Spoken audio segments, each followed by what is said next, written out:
but I have to have it on before I can talk.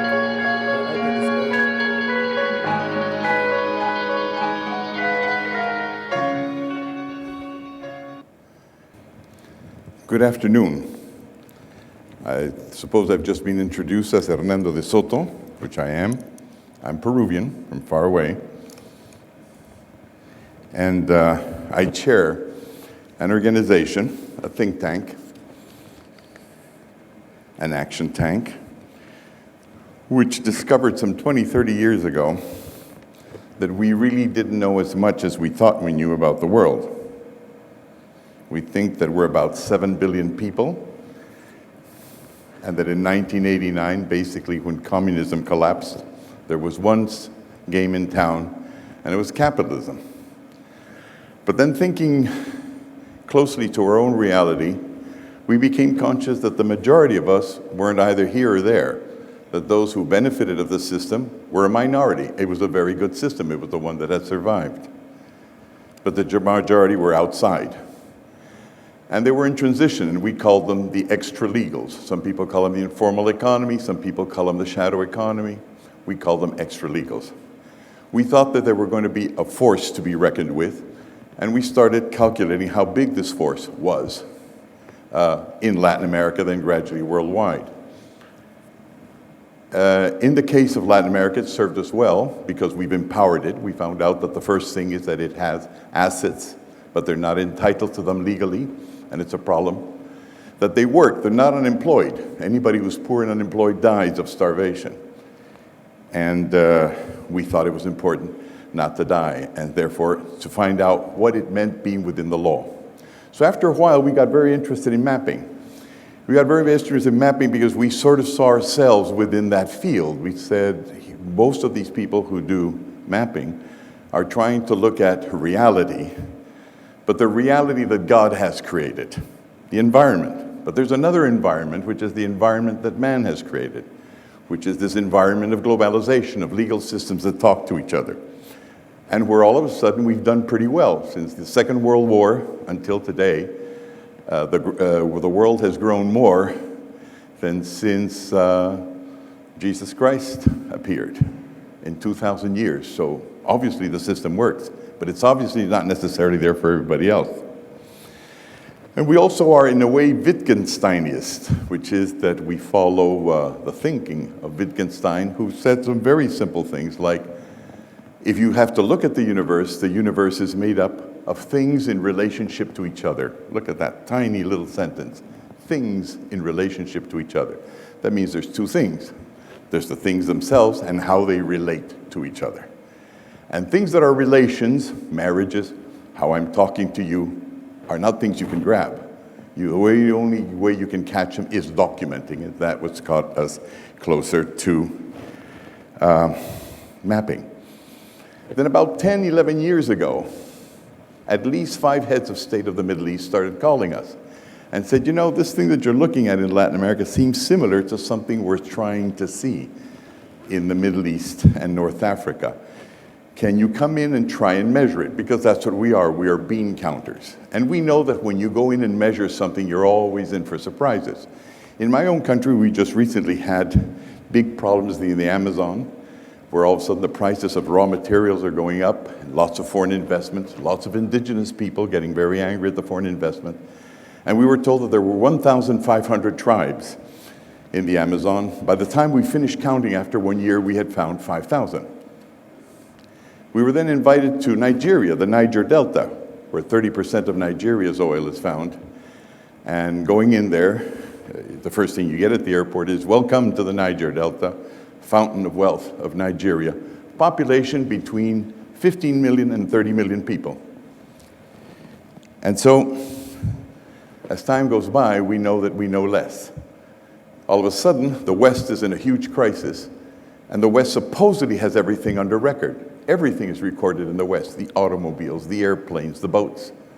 And now they've got a big crisis, and the big crisis is essentially because they don't know what they've got. They've created $700 trillion of financial derivatives, and they don't know where they are. And that's the reason that you have this confidence crisis. So what we do is count. And we find that counting, but not necessarily the counting, of God's creation, which is the environment of nature, but man's creation, which is how we've created havens for some and lack of havens for others, becomes important. Our work in the Middle East, which is part of what we do throughout the world, of course got interrupted like everybody else's with the Arab Spring. And that's what this infograph behind me is about. On the 17th of December of 2010, it's going to be a year now, in just about 4 days, Mohamed Bouazizi in the small town of Sidi Bouzid set himself on fire.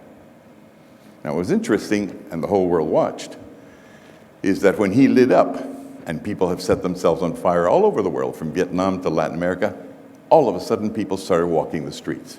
And we, from far away Peru, were looking at this. And people massively went to the streets, but not only that, we started counting how many other people had set themselves on fire in the Middle East. And you can see that it was about 35 in each Middle Eastern country. And all of them that were of the extralegal sector, salesmen. So we said there must be a movement here. How can everybody with such different realities, Tahrir Square in Cairo is one thing, and of course Sidi Bouzid is another thing, and the Tuaregs of Libya are another thing. All of a sudden in this cultural diversity, one thing cuts across. So what's the commonality? So I've put people to work in these Middle Eastern countries to talk to the survivors and try and find out what goes on. The first thing we thought there was a political agenda, but when we went to see in the 38,000 city of Sidi Bouzid in Tunisia, whether there was a political agenda, his mother said he didn't even look at the news. Il ne voyait même pas les informations. His sister said his goal was ras el mil. He wanted to accumulate capital. And when I asked his brother, and I reported to the Financial Times in an article I wrote about 3 weeks ago, I said, what would Mohammed say if he came down from the heavens to the earth? What would his death have accomplished? He said that the poor also have the right to buy and sell. Now, I've never heard anything so unromantic. This guy was obviously a businessman. But what is obvious, if there's one thing that Marx taught us, and I'm as far away from Marx as you can think, is that when a lot of people start suffering and saying they're suffering from the same way, is because there's a social class under formation. And so what I do with my team of Peruvians is we map underclasses, because they're the majority of the world. And so we also go into details. It's a big thing, suicide. What did they take away on the 17th of December to this businessman, 26 years old, who lights up right in front of the governorate? Well, they took a cart which had valuables, his scale, that was his capital, electronic scale, so he could weigh the fruits. That was $179. He had one crate of bananas. That was $9. He had another crate of apples. That was $22. All in all, he lost $225. Now, $225, I mean, you have to be poor, very poor, but to commit suicide over that, that is the visible side. The other side was that in Sidi Bouzid, which we went and mapped, the way we know how to map. What we mapped in Sidi Bouzid was where he lived. His father had squatted on ground, and he had received municipal recognition, but not a full title. So because he didn't have a full title, his property was undervalued. And then he was going to have trouble using that property to buy what was essential to get his food to the market, which was essentially an Isuzu truck. By the time the police had taken everything from him, 10:30 in the morning on the 17th of December, he no longer had the collateral to move ahead. But not only that, they had also taken away his right to stay in that place called the front of the governorate, where he was able to then have a place from which to show his wares. A businessman has got to be able to sell. And there are 9 types of extralegal property in Sidi Bouzid, public and private buildings on land under dispute, properties legally transferred with scattered cases of joint ownership, properties in illegal subdivisions of state and private land, recent illegal subdivisions of farmland, houses built on old squatter settlements, invasion of lands after the revolution, formal properties illegally educated to Sidi Bouazizi's industrial zone, and land reserved for private housing projects. He was right there where it says, shows in blue, and he was one of the 9 types of illegal settlers, which meant like 90% of people in Sidi Bouazizi, he had no legal title and sense of belonging. And right below it, you see a blue zone, which is where he sold his stuff. There are legal procedures for becoming legal in both cases, but interestingly enough, none of them were really followed. For example, if you want to get and sell, you need une autorisation d'occupation du domaine public. If you want to really sell, you have to get a carte de commerçant détaillant.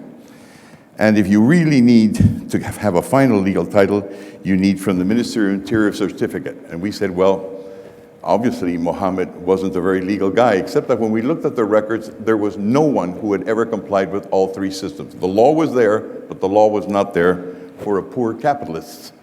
And that's what the third world is full of, poor little capitalists. So by the time his man had been slapped around, and at 11:30 he committed suicide, he had not only lost his wares, he had lost his wares which were given to him on credit, which he could not repay, so he couldn't get to the bank again. So he was bankrupt. And because he had no way of selling anymore in place, nor having his dreams of building a higher business, he was ruined. And when he lit up, obviously, all around the Middle East, somebody paid attention. I don't know why, because I'm not Middle Eastern. All I do is basically count. And I have counted in Tripoli the amount of illegals there are, and I also come up with 90%. And I did them in Cairo, and I also come up with 90%, roughly. And all those figures I get here. And if I try and find out how many of the businesses in all of these 3 countries, which I've studied to a certain degree with my people, we come up that about 80% of the businesses are outside the law. Now, what does that mean that they're outside the law? Who cares? It's very important. Because if you're outside the law, you cannot really hire anybody that's not a family member. So you're circumscribed. In my case of Peru, for example, it's a real problem. Because if I have to choose among the people who work with me, my brother-in-law, who really drinks too much, or the sister of my brother-in-law, who unfortunately just goes partying all the time, or if I have to look at somebody who got bad grades in school, it's not a good idea to just hire family members. You need to get out there, but for that you need a family. You need to have something more than a family. This is my alarm clock that I still don't know how to handle. Then you don't have limited liability. If an American comes and invests here, he's got limited liability. So does a Frenchman, so does an Englishman, which means he's only liable for a certain amount. That means they take minimum risks. They calculate them. It's a wonderful legal clause brought out by the Industrial Revolution. But in the case of Mohamed, there's no limited liability. He's totally unlimited liability. That's why he committed suicide. Because when one thing is taken away from him and he falls into political disfavor, he's completely out. So what's he done? Well, here you have a lot of documents. We call them extralegal documents. Nowhere that we have actually been able to work in the Middle East and North Africa, and we haven't worked everywhere, have we ever found a house without a title, or have found a business that's undocumented. And we found the same things in the Bouazizi family, which means that there's a subsystem in each of these countries that does title. So if everybody comes to me and says, you know, you must understand, my friend, it's like us Peruvians. Arabs don't like documents. Not true. Arabs don't like buying and selling. Look at the Kasbah. I can't walk down Cairo without anybody trying to sell me everything down the street I go. So there is a substratum capitalist system, and Bouazizi seems to be part of it. And why doesn't he go and enter the legal system? So we go, And we found out that if you want to create a small business, it takes a long time. For example, if you're in Tantra, Egypt, it takes 544 days, working 8 hours a day, to have the right to open a bakery. That doesn't tell you the time it takes to actually, in Egypt, be able to keep the company going, the business going, or even to exit it. In fact, most people don't stay in the system because it becomes so expensive. So what they do is they go to the extralegal economy. If you go to the Egyptian jails, about 80% of them are in there for debt. And of all of those, 50% lose their houses. In the United States, when you go out and you get a mortgage and you have to lose your house, 1% of Americans lose their house, 2% of Norwegians lose their houses. But because of the lack of legal documentation, 50% of those in debt in Egypt, which I know a little bit better, lose their houses. What is it then that I'm trying to say with all of this? I'm trying to say that looking far away, and I really don't have much to do with the Arab world, a little bit, and you can see it through my features because every time I come to this part of the world, everybody says, you're a Lebanese.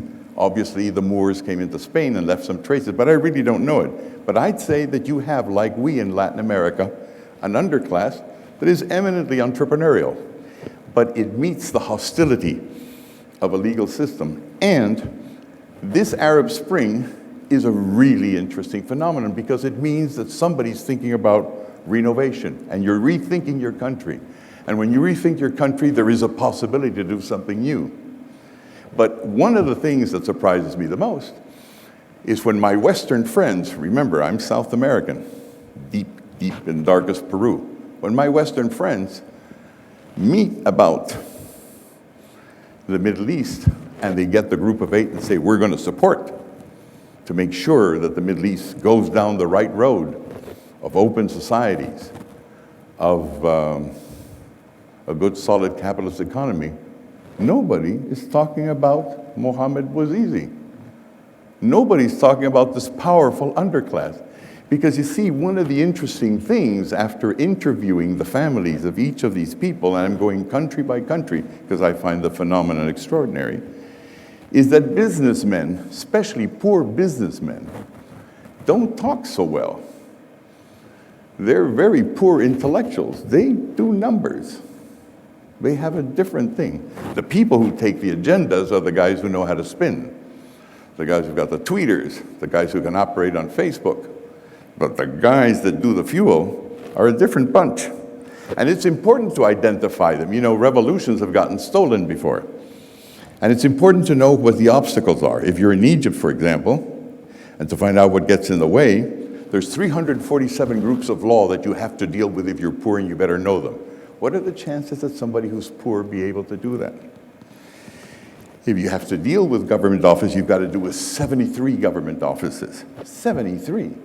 I mean, I don't touch, whether I'm in the States or Europe, more than 4 or 5.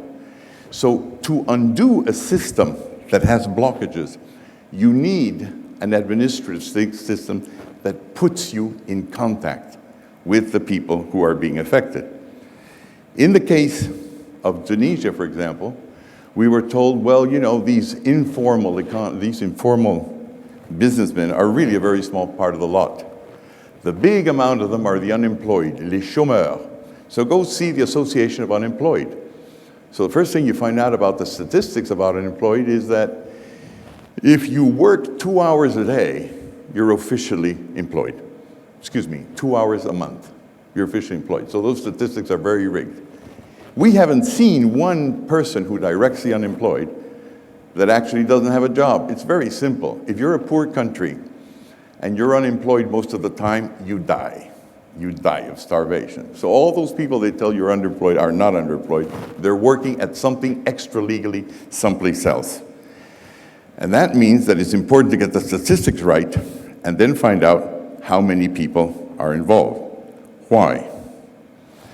Because wherever we walked in these different parts of the shanty towns of the third world, that's what we know how to do, the image of Bouazizi is emblazoned on walls and streets around the world. He's even commemorated on a postage stamp. And if you look at that postage stamp, he's even got a vendor's card. I mean, how more commercial can you get? His story, however, is not simply a tale of one man. It's a story of the majority of ordinary Arab people eager to secure their place in the legal market. Our calculation, más o menos, vague, because we're Latin Americans, we're not precise, don't look at us as Swiss, is that Bouazizi represents about 180 million Arabs. And those were the people that it looks are on the streets. We'll find out. We'll finish our study in 1 year. And we think that it's important to focus because, you know, we did a revolution in Latin America in about the 1890s, and we turned from mercantilist, mostly dictatorial republics, into market economies, which have been growing at Chinese rates. And when a revolution happens, it's a wonderful opportunity to do the right thing. And I think it's time to look at the poor, because the poor, I think in this case, certainly the case of the Middle East, seem to have something interesting to say. Anyhow, we're getting into the mapping business, and we're trying to find out how not only to get God's work on the maps, but also the works of mankind, which sometimes do interesting things. Thank you.